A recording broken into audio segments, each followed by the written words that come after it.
कभी आपने गौर किया है कि जब दुनिया में हलचल बढ़ती है, कहीं युद्ध की खबर आती है, कहीं देशों के बीच तनाव या अर्थव्यवस्था को लेकर अनसर्टेनिटी सामने आती है, तो सबसे पहले किसकी चर्चा शुरू हो जाती है? सोना और चांदी की। जैसे कि माहौल थोड़ा ही अस्थिर होता है, लोग कहते हैं कि सोने में पैसे निवेश कर देने चाहिए, सुरक्षित रहेगा। आज भी कुछ ऐसा ही हो रहा है। वैश्विक तनाव और बाजार की हलचल के बीच सोना और चांदी की कीमतों में फिर से तेजी देखने को मिल रही है। निवेशक सुरक्षित विकल्प तलाश रहे हैं और यही वजह है कि ये दोनों धातु जो हैं वो सुर्खियों में हैं। आखिर चल क्या रहा है बाजार में? एकदम से दाम जब गिरे थे, उसके बाद एकदम से मार्केट क्यों उठ रहा है और दाम क्यों बढ़ रहे हैं तेजी से? आगे क्या हो सकता है, ये आपको इस वीडियो के जरिए हम समझाएंगे। देखिए, सोने और चांदी की कीमतों में जो हाल ही में तेजी आई है, उसे आसान शब्दों में समझें तो दुनिया में जब भी अनिश्चितता बढ़ती है, लोग अपना पैसा सुरक्षित जगह पर लगाना चाहते हैं। अभी अमेरिका और ईरान की बातचीत से कोई साफ नतीजा सामने नहीं आया है, जिससे बाजार में थोड़ी सी चिंता बढ़ गई है। ऐसे वक्त में लोग शेयर बाजार जैसे जोखिम वाले निवेश से पैसा निकालकर सोना चांदी में लगाने लगते हैं। इसीलिए कीमतें ऊपर चली जाती हैं। हाल ही में सोना पहले थोड़ा गिरकर लगभग $4,996 प्रति आउंस तक आया था, लेकिन फिर खरीदारी बढ़ने से 5,000 लगभग $18 के आसपास से पहुंच गया। यानी कि गिरावट ज़्यादा देर तक टिक नहीं पाई मार्केट में। चांदी में भी कुछ ऐसा ही देखने को मिल रहा है। चांदी में भी इसी तरीके से तेज़ी आई है और उसके दाम भी लगभग $78 प्रति आउंस के आसपास पहुंच चुके हैं। इसका मतलब ये है कि निवेशकों का भरोसा अभी भी सोना और चांदी दोनों पर बना हुआ है। एक और वजह जो सामने आई है वो है तकनीकी फैक्टर। इसका मतलब ये है कि कई बार कीमतें सिर्फ खबरों की वजह से नहीं, बल्कि चार्ट और ट्रेडिंग पैटर्न्स की वजह से भी ऊपर नीचे हो जाती हैं। हाल ही में एशिया के कुछ बड़े बाजार छुट्टियों की वजह से बंद थे, जिससे खरीद बिक्री कम हुई। जब बाजार में कम लोग ट्रेड करते हैं तो कीमतों में थोड़ा ज़्यादा असर देखने को मिलता है, उतार चढ़ाव जो है वो देखने को मिलता है। भारत में भी सोने चांदी के दाम ऊंचे स्तर पर बने हुए हैं। अंतर्राष्ट्रीय कीमतें बढ़ती हैं तो उसका असर सीधे हमारे बाजार पर पड़ता है। डॉलर और रुपए की चाल भी इसमें अहम भूमिका निभाती नजर आती है। भारत में आज के अनुमानित रेट की अगर हम बात कर लेते हैं, यानी कि 20 फरवरी 2026 के रेट्स की बात कर लेते हैं, तो दिल्ली, मुंबई जैसे शहरों में MCX मूल्य और स्थानीय बाजार की अगर हम बात करें तो सोना करीब 1,56,650 प्रति 10 ग्राम लगभग चल रहा है।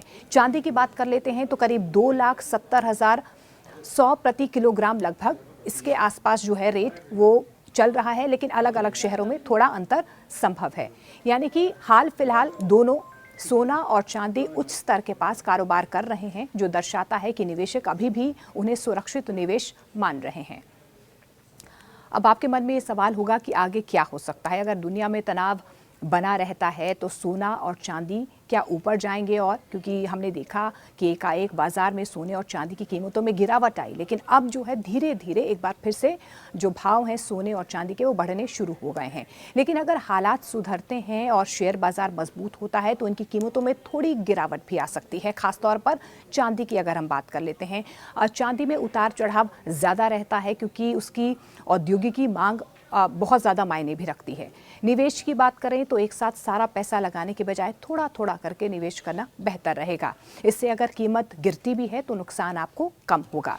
लंबी अवधि के लिए सोना चांदी को सुरक्षित निवेश माना जाता है, लेकिन शॉर्ट टर्म में कीमतें तेज़ी से बदल सकती हैं। अब तकनीकी पैटर्न्स की बात करें या फैक्टर्स की बात कर लेते हैं तो तकनीकी फैक्टर्स और मार्केट का बिहेवियर भी कहीं ना कहीं समझने की बहुत ज़रूरत है। जब लिक्विडिटी घटती है और बड़े एशियाई बाजार बंद रहते हैं तो तकनीकी ट्रेडिंग ज़्यादा प्रभावी मानी जाती है। मतलब कि लोग जो चार्ट पैटर्न्स हैं या रेजिडेंस जो हैं वो मूविंग एवरेज के हिसाब से सोने और चांदी में ट्रेड करते हैं।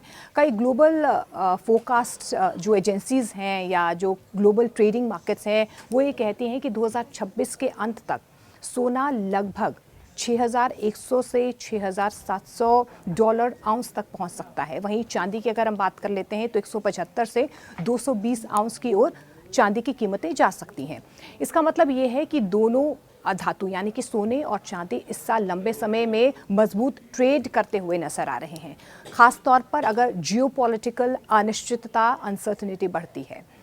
निवेश रणनीति आगे आपकी क्या रहनी चाहिए, किस तरीके से आपको निवेश करना चाहिए। देखिए, अगर हम बात करते हैं लंबी अवधि की, यानी कि 1 साल से ऊपर, तो सुरक्षित निवेश के लिए होल्ड करना फ़ायदेमंद हो सकता है, खासतौर पर अगर जियोपॉलिटिकल चिंता यहाँ पर बनी रहे।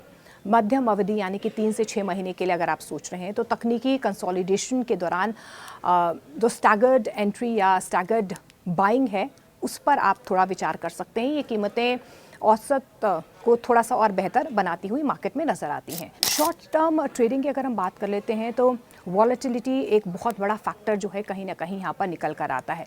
डाइवर्सिफिकेशन, सोना और चांदी के साथ साथ बॉन्ड, इक्विटी और जो दूसरे फंड्स हैं, उनमें भी कहीं ना कहीं एसेट्स को रख सकते हैं, ताकि एक संतुलन और बैलेंस कहीं ना कहीं बना रहे।